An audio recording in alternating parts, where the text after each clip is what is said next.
Bien, como siempre, a los que nos ven a través de internet, muchas gracias por acompañarnos, por estar ahí del otro lado con nosotros, siendo parte de la iglesia. Siempre nos sorprenden con algún mensaje, con algún pedido de oración. A veces con alguna ofrenda, nos llegan ofrendas, no sabemos de dónde. Bueno, ahí los muchachos de multimedia ponen el QR y la gente ahí siempre está contribuyendo con la iglesia. Así que gracias por ser parte de la obra de Dios, que a la obra de Dios la sostenemos todos. ¿Amén? Amén. Muy bien. Le digo el pasaje bíblico, no voy a leer todavía, pero yo se lo voy diciendo. Si quieren buscarlo en el libro de Génesis, capítulo 15, versículo 18. Génesis 15, 18. Siempre digo que la iglesia tiene que ser un lugar de formación integral. Durante muchos años estuvo un concepto y una idea del evangelio donde los cristianos evangélicos eran simplemente personas que se reunían en un lugar, decían aleluya, gloria a Dios, cantaban, predicaban y ya está, y no tenían ningún tipo de impacto dentro de la sociedad. Pero con el correr del tiempo ese concepto y esa idea tiene que ir cambiando. Por eso es que yo siempre los incentivo a los jóvenes y a los no tan jóvenes también a que estudien, a que se preparen, a que se capaciten. Saben que somos una iglesia llena de profesionales. Tenemos un montón de profesionales dentro de la iglesia, personas que en diferentes áreas el Señor los usa y no precisamente dentro de una iglesia. Y eso va rompiendo una cultura de ignorancia que durante muchos años se fomentó dentro del evangelio. Yo me acuerdo que hubo años donde se decía que no había que estudiar ni había que prepararse ni nada porque Cristo venía pronto. Entonces lo único que hacíamos era predicar y está bien porque es lo que el Señor nos mandó a hacer. Pero mientras tanto no teníamos influencia dentro de la sociedad. Y la iglesia tiene que ser un lugar de formación. Y hoy les quiero hablar acerca de un tema muy controversial dentro de la iglesia. ¿Por qué? Porque es algo que dentro de la iglesia ha sido manipulado,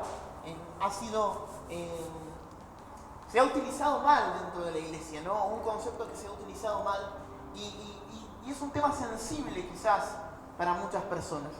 Hoy quiero hablarte, pero desde una perspectiva bíblica, acerca de las finanzas. ¿Por qué te quiero hablar de una perspectiva bíblica? Porque hay una perspectiva no bíblica. ¿Y cuál es la perspectiva no bíblica? Esta perspectiva que tienen muchas iglesias, que es de querer venderle las bendiciones a las personas, ¿no? Haciéndonos creer que quizás valemos más para Dios según lo que podemos dar o lo que tenemos en nuestros bolsillos. Y se inventan cosas que no es que no están en la Biblia, pero están sacadas de contexto en la Biblia muchas veces para pedir y para literalmente robarle a las personas. Yo he visto pastores que literalmente le roban a su gente con conceptos y cosas que están sacadas de contexto, que ni siquiera están en la Biblia, y les hacen sellar la palabra para que la palabra se cumpla, y les hacen pactar, y todo ese tipo de cosas que están sacadas de un contexto, ¿no? Y que lo único que hacen es enriquecer a los hombres y no bendecir al pueblo. Yo te quiero hablar hoy de finanzas, pero te quiero hablar desde una perspectiva bíblica, desde un concepto bíblico. ¿Por qué? Porque el Señor desea que sus hijos podamos experimentar una verdadera libertad financiera. Y la libertad financiera va más allá de tener dinero. Porque el Señor dijo, amados, yo deseo que sean prosperados en todas las cosas, que tengan salud, así como prospera su alma. ¿Bien? ¿Esto qué quiere decir? Que la prosperidad material no es lo más importante del evangelio. Lo más importante del evangelio es la salvación. Amén. Cuando nosotros predicamos más de prosperidad que de salvación, nos estamos equivocando. Pero también las finanzas son parte del plan de Dios. Dios quiere que seas bendecido. Dios quiere que seas prosperado. El Señor quiere verte bien y va mucho más allá, como yo te decía, de tener dinero. Yo conozco gente que tiene dinero pero no sabe lo que es la bendición. Y uno puede decir, ¿y por qué no, pastor? Y porque de repente tienen dinero pero están enfermos. De repente tienen dinero pero no tienen paz en su hogar. De repente tienen dinero pero viven con miedo, llenos de inseguridades. Entonces eso no es bendición. La bendición es un estado de salud integral en todas las áreas de tu vida. El Señor no solamente quiere que tengas dinero, sino que Dios lo que quiere es que vos puedas experimentar una bendición, que puedas tener salud, que puedas tener paz, que puedas tener abundancia, que puedas disfrutar de tu familia, que puedas disfrutar de tu matrimonio, de todo lo que Él te entrega, que puedas disfrutar de tu vida. Yo escuchaba muchas veces un evangelio del que se hablaba hace años atrás, donde la única motivación era algún día morirte para ir con Cristo. Entonces todos te decían, bueno, si ahora no tenés un mango no importa, porque allá vas a tener calles de oro y mar de cristal, y te espera una mansión en los cielos. Mientras tanto la casa que tenés está llena de agujeros, ¿no? Te entra frío por todos lados. Allá vas a pisar las calles de oro y acá estás con el barro hasta las rodillas. ¿Por qué? Porque se hablaba de eso, ¿no? Se asociaba el concepto de pobreza con la humildad. El cristiano tiene que ser humilde. Y la humildad y la pobreza son cosas totalmente diferentes. Porque la humildad es un estado del corazón que nada tiene que ver con lo que yo tengo en el bolsillo. Uno puede ser humilde y tener dinero. Y uno puede ser pobre y puede ser una persona orgullosa. Yo he conocido personas que son humildes de corazón y que tienen muchísimo dinero. Y he conocido pobres que no tienen ni dónde caerse muertos y son orgullosos, son agrandados. Y uno dice, no, pastor, pasa que el dinero lo cambió. Y usted sabe que el dinero no cambia a las personas. El dinero lo que hace es mostrar la esencia y la naturaleza de las personas. Porque una persona que no tiene dinero, uno puede decir, yo conocí a fulanito y cuando no tenía nada comía conmigo y era mi amigo, pero ahora como tiene un poquito más, ya no me saluda. Ahora me ve en la parada del colectivo, pasa con el auto y sigue de largo, hace que no me conoce. ¿No? El dinero no cambió. No, el dinero no lo cambió, el dinero mostró la esencia, la naturaleza. Esa persona fue siempre así. El problema era que no tenía con qué. Ahora tiene con qué. Cuando tiene dinero, ¿qué sucede? Evidencia el estado de su corazón. Ahora, cuando una persona es buena, cuando una persona es generosa, cuando una persona es amable, lo que el Señor va a hacer es evidenciar el estado de tu corazón. Y vas a ser más bueno, más amable y más generoso. Porque vas a tener recursos para bendecir. Hay una promesa de parte de Dios y es que los hijos de Dios vamos a prestar y no a pedir prestado. Y yo le creo al Señor esa promesa. Pero para que esa promesa se cumpla tenemos que entender algunos conceptos, repito nuevamente, bíblicos sobre el dinero. Lo primero que quiero darte hoy, una perspectiva diferente del dinero. ¿Y sabes cuál es? Que no hay nada más espiritual que el dinero. Si yo a la gente le pregunto muchas veces, ¿el dinero es material o es espiritual? La respuesta automática va a ser, es material, pastor. El dinero es algo material. Entonces yo pregunto, ¿por qué cuando falta el dinero se enferma el espíritu? ¿Por qué cuando falta el dinero se provocan divorcios? ¿Por qué cuando falta el dinero nos enfermamos? ¿Por qué cuando falta el dinero a veces nos cambia el humor? Porque hay algo que se altera en nuestro espíritu. Y todo lo que tiene la capacidad de alterar mis emociones, de alterar mi espíritu, deja de ser algo material y se transforma en algo espiritual. Cuando yo miro el dinero de una perspectiva espiritual, ¿sabés lo que comienzo a hacer? Comienzo a sanar esa perspectiva espiritual. Porque hay gente que dice, bueno, yo no tengo dinero porque tengo mala suerte, porque no me salen los negocios, porque no tengo un buen trabajo, porque no estudié, porque no me preparé por esto, por el otro.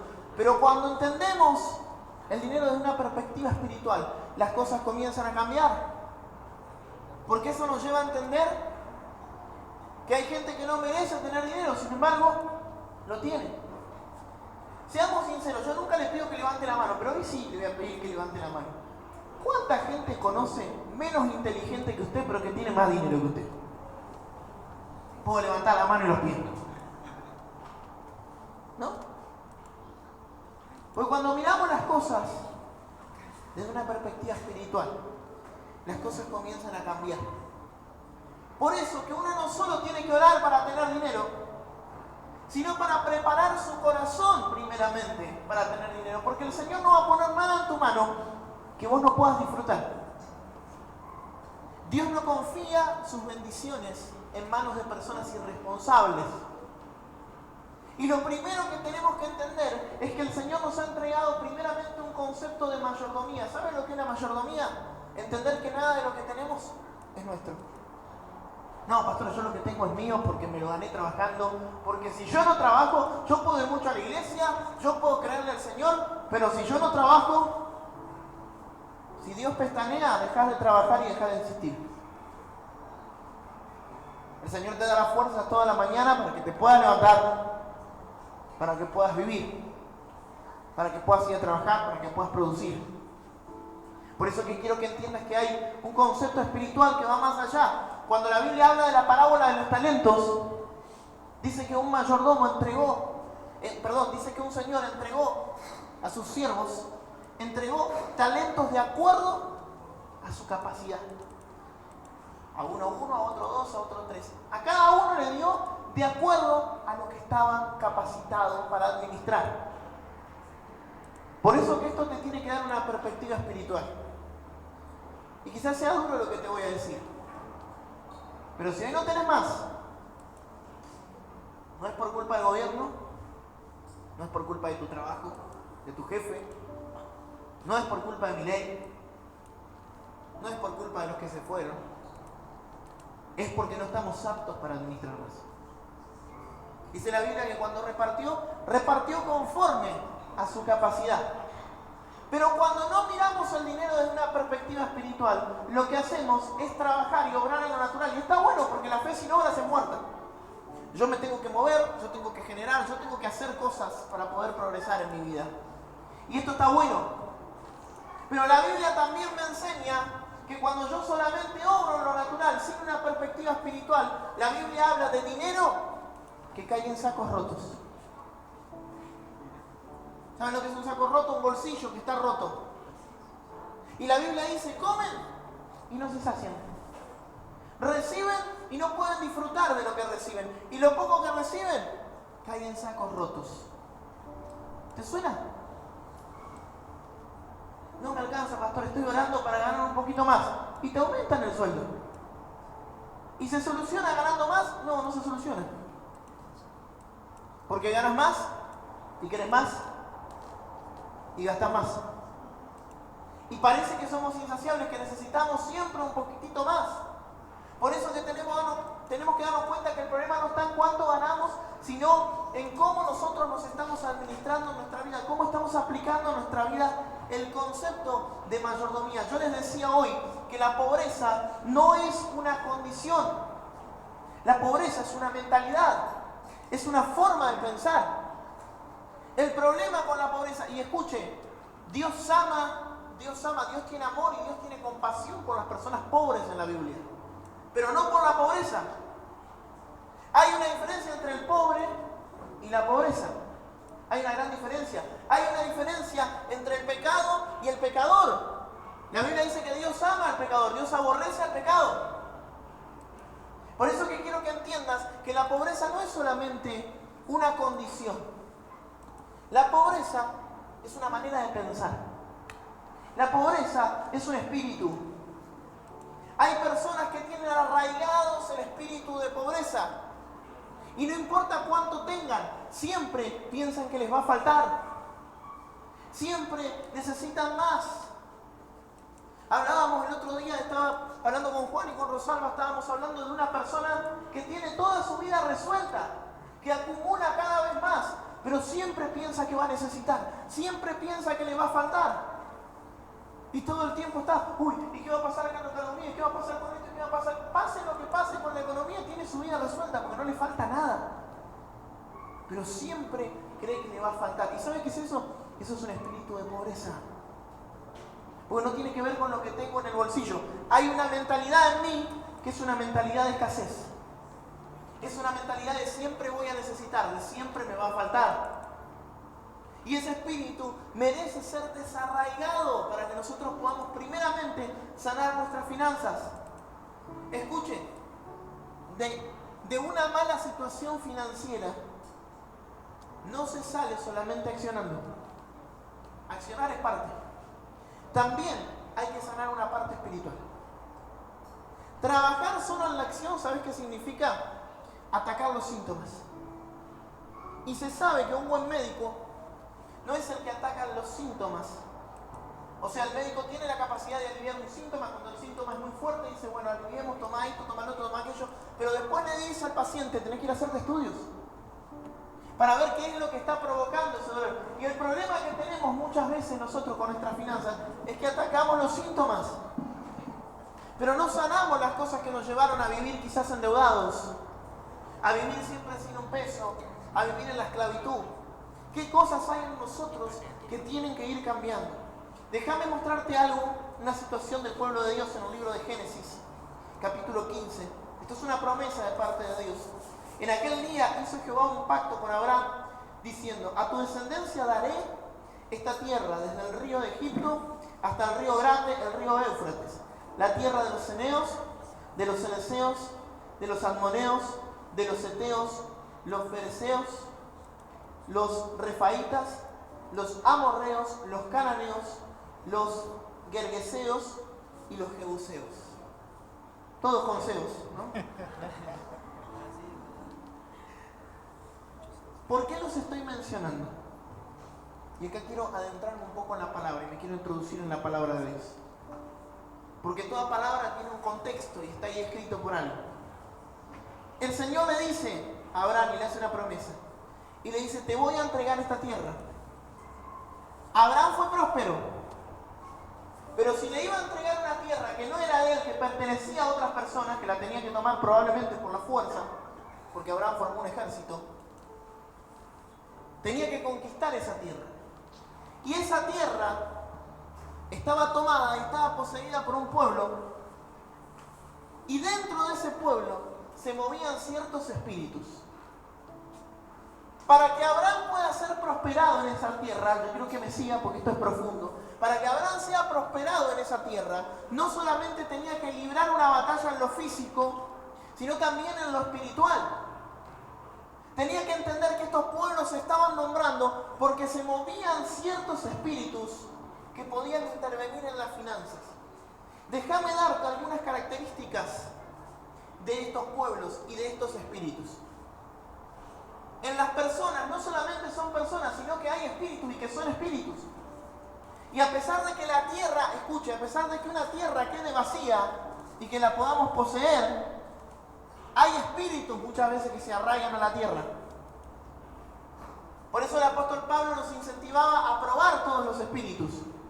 No todo lo que recibimos, no todo lo que escuchamos son espíritus ministradores. Ese es otro tema, pero no quiero meterme ahí. Pero lo que quiero que comprendan es que había una batalla espiritual y cada uno de estos pueblos representaba algo para que el pueblo de Dios se pueda expandir y pueda prosperar. Escuche, hay personas que luchan con el espíritu de los amorreos. Déjenme contarle algunas características de los amorreos. Los amorreos eran los que codiciaban ganancias deshonestas y que nunca se saciaban. Lo que charlábamos hoy. Hay gente que no prospera porque vive con el espíritu de los amorreos. Nunca se sacian, siempre necesitan más, nunca les alcanza, siempre se están quejando de lo que no tienen. Y esto es algo que nuestras finanzas tienen que sanar. Ayer escuchaba en una película, no era algo real, pero en una película escuchaba a un actor, que el actor simulaba ser un multimillonario, una persona multimillonaria, y este hombre estaba en el fin del mundo, en un momento donde su dinero y su fortuna no servían. Y decía, me la pasé toda mi vida trabajando por una fortuna que ahora solamente son ceros en una computadora. Porque son tantos millones y es dinero que me preocupo por generar, por hacer crecer, y es dinero que no voy a ver ni tocar en toda mi vida. Qué locura eso, ¿no? Decía, lo que tengo hoy son ceros en una computadora porque no puedo ir a un banco local y pedir todos los millones que tengo porque no alcanzaría el banco. Y probablemente ni el dinero de ese país para darme todo ese dinero. Son ceros en una computadora. Y decía este hombre, me la pasé trabajando toda mi vida solo para ver ceros en una computadora, está bien, para tener todo lo que tengo, pero para generar más de esos ceros. Y hoy son solamente esos números en una computadora. Pero la codicia, y escuche, la codicia no es conformismo. Son cosas totalmente diferentes. Yo estoy en desacuerdo con el conformismo. Con la gente que se conforma a vivir de una cierta manera y se conforman a vivir en la pobreza, se conforman a vivir con lo justo, a vivir mal, a vivir pagando siempre el mínimo en la tarjeta, a vivir de préstamos. Yo estoy desconforme con esa situación. Dios quiere que podamos progresar. Pero también el Señor quiere que nos saciemos, que disfrutemos.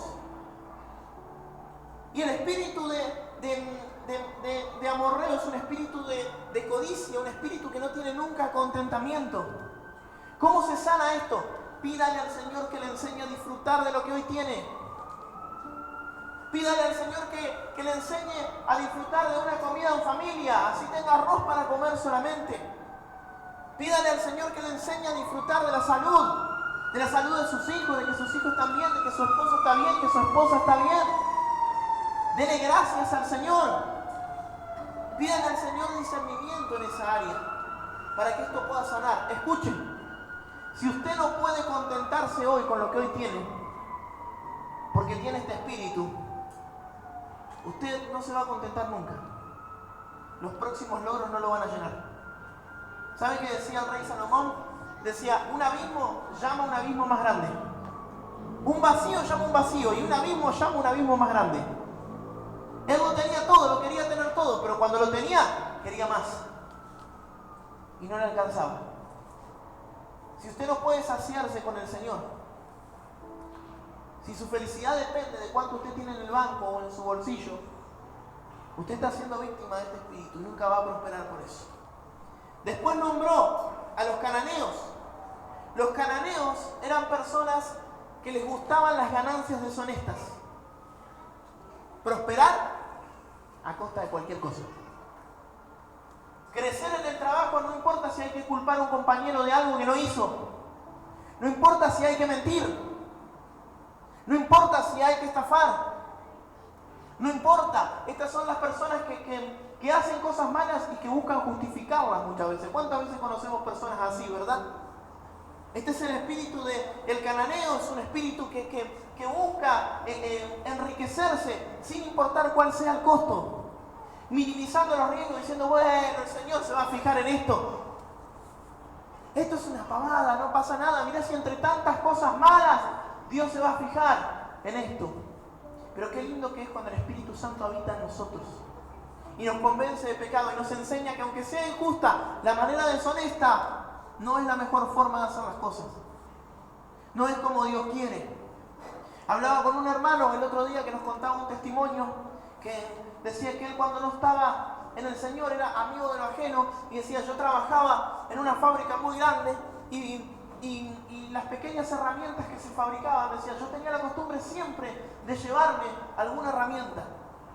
Y decía, total, nadie lo notaba porque eran cajas y cajas, container y container, y no pasaba absolutamente nada. Y yo decía, bueno, este jefe, porque vieron que uno trata de justificar, muchas veces me paga mal, no me paga las horas extras, es re desagradecido, y él todos los días se llevaba algo chiquito, pero se lo llevaba.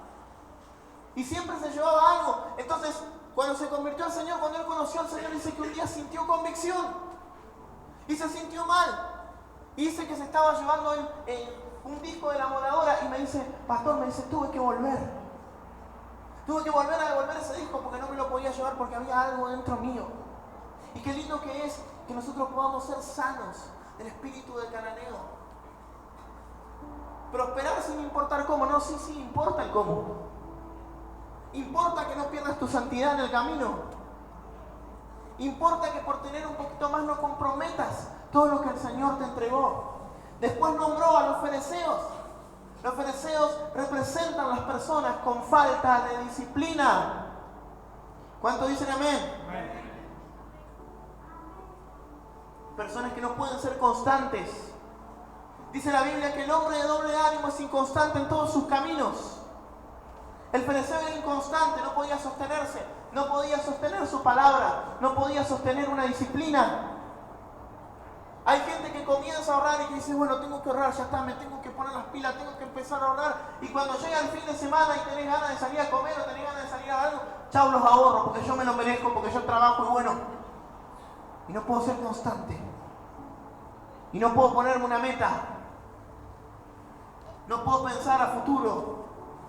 Ay, no, bueno, pastor, tuve que tocar los ahorros porque se me rompió algo. Mentira, algunos hasta rompen algo para gastar la plata nomás. No pueden aguantar, les quema la plata en la mano. No pueden ahorrar, no pueden proyectar porque siempre tienen que gastar. Ese es el espíritu del fariseo. Es una obstinación con gastos innecesarios. Lo necesito.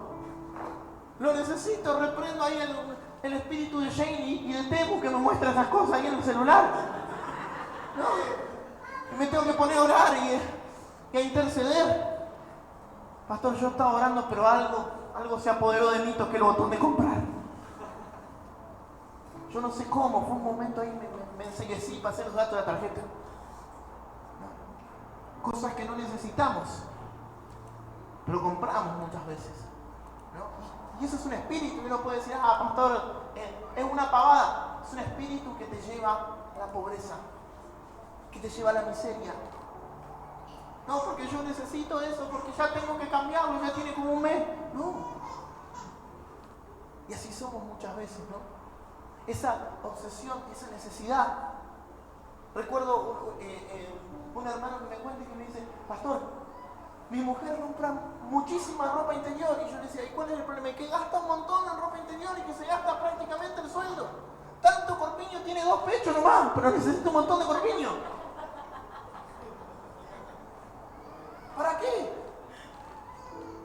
Pero entramos en esa necesidad muchas veces, ¿no? De gastar, y eso es un espíritu. Después nombró el heveo. Miren, el heveo representa la riqueza rápida, la riqueza sencilla. El otro día yo les estaba contando de que hay muchas personas que hoy en día están cayendo en estafas en internet, donde les prometen el cielo y la tierra, donde le dicen poné 200.000 y retirá 2 o 3 millones al mes y medio, a los 2 meses, comprá acciones de YPF, hace esto, el otro, aquello. Eso es todo mentira. No es real.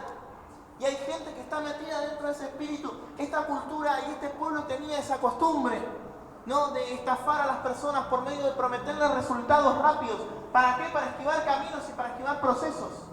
Yo quiero decirte algo, cuando Dios marca un destino, Dios marca un camino, Dios marca una forma y hay una manera, y esa es la manera de Dios, esa es la forma de Dios.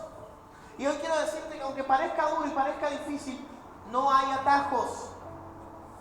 Es como Dios te dijo que iba a hacer y tenés que aprender a esperar. Lo bueno lleva tiempo. Prosperar no es fácil, crecer no es fácil. Es un tiempo, es un camino que se construye con disciplina. Si usted ora, si usted ayuna, si usted le pide al Señor, pero usted no es disciplinado, no va a lograr nada en su vida. Nosotros tenemos que ser personas disciplinadas. ¿Cuántos me están entendiendo? Ya termino, no voy a nombrar todos los pueblos porque son un montón. Después nombra a los jebuseos, escuchen. Los jebuseos trabajaban con brujería, magia, maldiciones financieras. Hay cosas que vienen dentro nuestro a veces y no sabemos de dónde. Pastor, yo no sé, yo la verdad que estudio, que me capacito, que ahorro, trato de ser ordenado, pero siempre pasa algo. Con mis finanzas siempre pasa algo. ¿Por qué? Porque hay maldiciones que son generacionales. ¿Y sabes qué? Muchas veces la pobreza es una maldición generacional. Familias que siempre alquilaron, que nunca fueron propietarias, que nunca tuvieron absolutamente nada, y eso se pasó de generación en generación. Y no se podía cortar ese espíritu de pobreza. Y no se podía romper con ese espíritu de miseria. Y escuchen, no quiero hablar de política, pero saben que voy a hablar igual porque siempre hago lo que quiero. ¿Cómo amén? Pero gente que vive de planes sociales. Usted sabe que los planes sociales son un espíritu, y no estoy hablando de ningún... porque en todos los aspectos políticos se mantuvieron, en todos los mandatos políticos se mantuvieron los planes sociales y se mantienen hasta el día de hoy. Ustedes saben que los planes sociales son una maldición. Ustedes saben que los planes sociales atan a las personas y uno puede decir, bueno, pastor, pero yo cobro el plan y lo necesito realmente. Está bien, si usted lo necesita, buenísimo, pero llega un momento donde usted tiene que romper con eso. Yo he escuchado personas que les dicen a sus empleadores, mire, no me tomen blanco, porque si me toman blanco, me van a sacar el plan. Y el gobierno los ata, y el gobierno los mantiene. Y por 2 mangos los hacen ir a votar, los hacen ir a las marchas, les hacen lo que quieren, les dicen lo que quieren, y les hacen creer que es un derecho. Este plan es tu derecho y son las migajas del faraón. ¿Le suena? Esto ocurrió en la Biblia, ¿Usted piensa que esto es de ahora? Esto ocurrió en la Biblia. Dice la Biblia que en cuanto al pueblo de Dios se quería rebelar, Faraón sabía que el pueblo era fuerte, era numeroso. Entonces dice que les daban más trabajo. Pero de repente les daban un poquito más de comida. Los dejaban ir a ofrendar al desierto. ¿Para qué? Para que estén tranquilos. Y mientras tanto, los mantenían atados. Y los mantenían subyugados. Y eso es un espíritu de pobreza. Hay gente que vive de las maldiciones financieras. Que vive durante toda su vida la pobreza. Pero nosotros tenemos que romper con eso. Hay gente que no se capacita. Hay culturas que no se capacitan, que dicen, no, bueno, pero nosotros nunca estudiamos, no acostumbramos a ir a la escuela, no acostumbramos a ir a la universidad. Rompa con eso en el nombre de Jesús. Porque son maldiciones. Usted va a hacer lo que sus generaciones anteriores no hicieron. Usted va a llegar hasta donde sus generaciones anteriores no llegaron, porque se van a romper en el nombre de Jesús toda maldición que ata al pueblo de Dios y que le impide prosperar. Y cuando la maldición se rompe, dice la Biblia que cuando Abraham fue bendecido, fueron bendecidas sus generaciones. Y el Señor le dijo, de acá a 1000 generaciones vas a ser bendecido. Yo no sé qué pasó, pero yo tengo que creer esta noche que conmigo y a partir de ahora se rompe todo en el nombre de Jesús. Que le voy a creer al Señor por algo más grande.